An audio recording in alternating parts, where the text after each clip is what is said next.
you're safe and well wherever you are. Well, you know very well when I'm sitting in front of my laptop, I'm probably going to talk about something either controversial or not good. And this is pretty close to home, and it's regarding the Russian invasion of Ukraine, and I will call it an invasion because that's exactly what it is. I'm shocked. I'm deeply shocked. I have many Ukrainian friends, Russian friends, and I'm absolutely disturbed by what is going on, and I'm sure a lot of you out there are as well. I've been watching the news like crazy, reading the reports, and to be honest, it's making me very uneasy, and for several good reasons. Obviously, Poland is right next to Russia in Kaliningrad, Belarus, which is pro-Russia, and now Ukraine, obviously, being on the doorstep there as well. And that's the whole purpose of it, isn't it? Putin wants to remove the pro-Western government of Ukraine and replace it with probably a more friendly Russian government.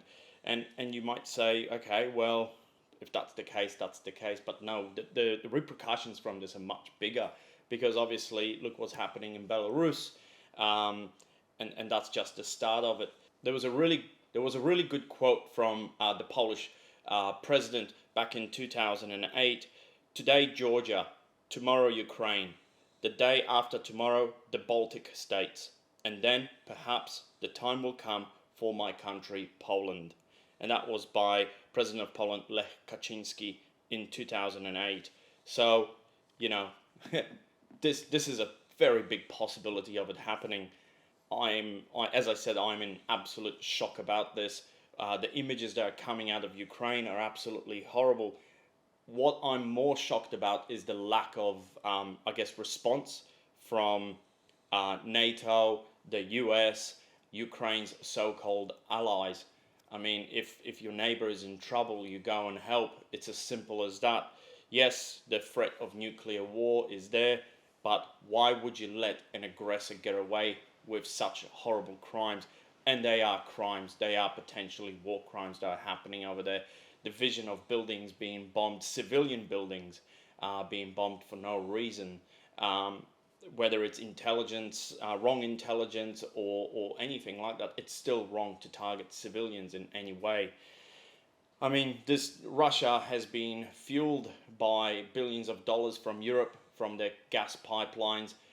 There's a really good quote from Trump, and I'm not a Trump supporter.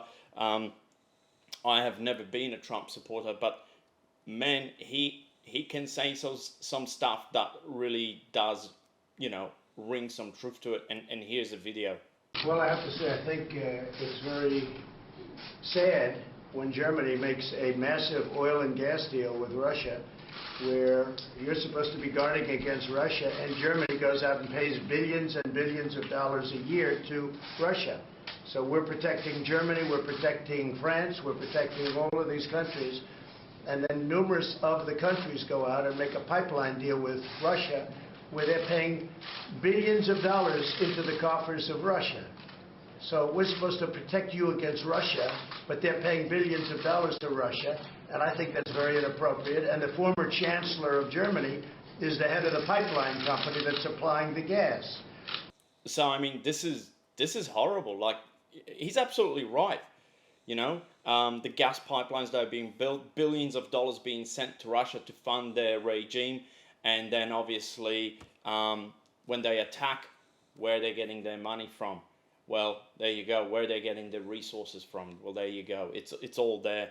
I mean, Ukraine is a member of the UN. It's a peaceful country. It's a democratic country. This is a blatant attack on democracy. It's absolutely shocking. And I cannot believe people are standing by. One of the things that obviously Biden has come out and said is that, and Britain, to target SWIFT, which is obviously the International Monetary Transaction Authority, SWIFT. Here's the description. I mean, why aren't they doing it? Just do it. Why are they leaving it to last minute? The truth is there. Look at the videos. People are being bombed. There are planes over Ukraine. There are helicopters over Ukraine. What I'm really pleased about is the fact that they're not winning. it is a fight. It's not a one-sided fight, which is great, because this is what it needs. People need to stand up to what is happening, and Ukraine is definitely standing up for itself. But they are screaming for help. They're not just sitting down and going, we'll take care of it ourselves. They are screaming for help. It's a humanitarian crisis that is happening on the doorsteps of many countries, including my own, which is Poland, and I'm really scared for what is happening next.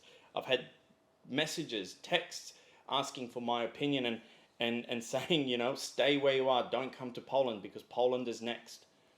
I find truth in that. I'll be honest. I talked to my grandma about the war and all these sort of things, and she said the Russians are the ones she was more afraid of. And I'm not talking about Russians as in the people of Russia. I'm talking about the government, the military, the people in power that can do real damage. Russian people are not the aggressors here. But my biggest concern is why let him get away with it. I understand that in Russia, any protesters will get arrested, any opposition will get shut down. I understand that part. The fear is in people's eyes. But why let him get away with it on an international stage? Why do our governments not do anything that is significant except to cut off a few money-flowing pipelines? Cut the snake off at its head. Don't let the heads grow back. It's as simple as that. There are actions that they can take. Cut off SWIFT. Sanction Putin. Do the right thing.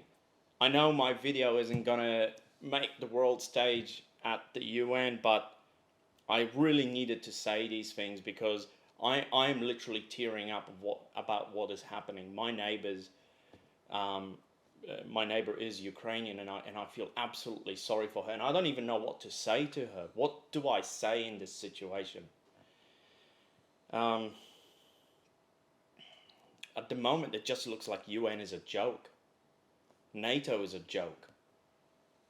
And I don't know why NATO won't do anything about it, or US. Yeah, they've sent planes, and I was watching the flight radars, and I've seen planes flying from Poland into Ukraine, the transponders being turned off, which means they are delivering, were delivering aid, weapons, all these sort of things. Thank you, Germany, for your helmets.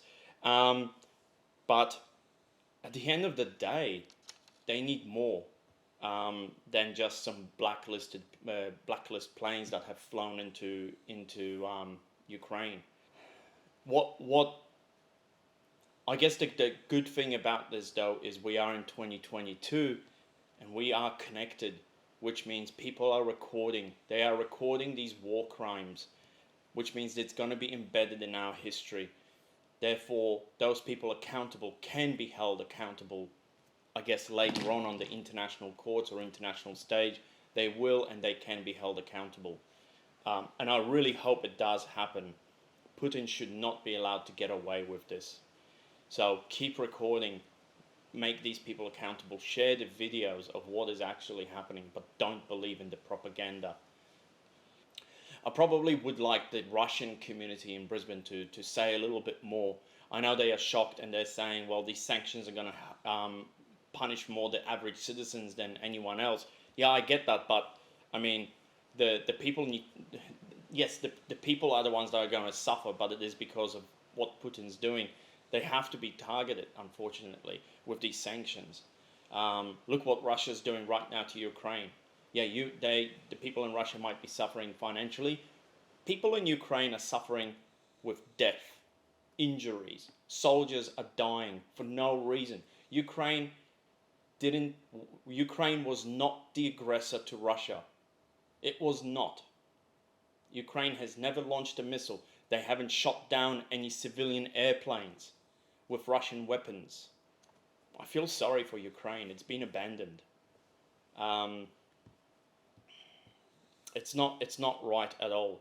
Peter Bongyomi, the president of the Ukrainian Community of Queensland, has said, "It is hard to believe that anybody could desire war, let alone rewrite history or fabricate justification for bloodshed.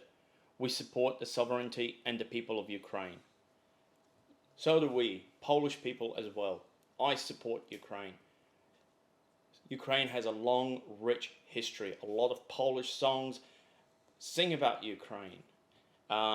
We share so many cultural, many cultural traits with them, traditions. When I sit and I speak with my Ukrainian friends, we always talk about the differences between our country, but to be honest, the differences are insignificant.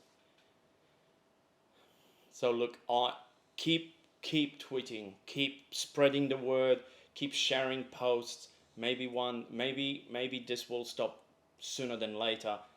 Maybe Putin will have a change of heart and pull out, but knowing him, he's in it for the long haul. Otherwise, he'll look weak in front of his generals. Stay safe and well. I'll put the links in to the Ukrainian Community of Queensland page below. Please, if you have friends or family in Ukraine, reach out to them, make sure they are safe. Do what you can to support them. I know I will be. Stay safe and well, everyone.